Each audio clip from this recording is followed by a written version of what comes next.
السلام علیکم۔ اور جس دن تم لوگوں کی پرواہ کیے بغیر اللہ تعالیٰ کی رضا کو ہر چیز پر ترجیح دو گے تو یقین مانو تمہاری زندگی بے حد پرسکون ہو جائے گی۔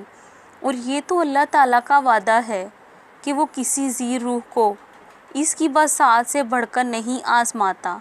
بس تم پوری ہمت اور توکل سے اپنی راہ پر چلے چلو، بہت جلد وہ رب تمہاری ساری مشکلات آسان فرمائے گا۔ اے رب مجھے اس پر راضی رہنے کی توفیق عطا فرما، فقط جو بھی اب تیری رضا ہے۔ دکھی دلوں کی دعائیں جب سن لی جاتی ہے، عرش سے رحمان کی رحمت نزول پاتی ہے۔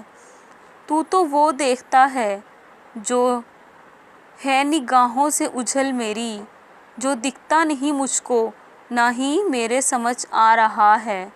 اور جب صبر کرنا حد درجہ مشکل ہو جاتا ہے تو یہی آیات نور سحر بن کر جگمگاتی ہے۔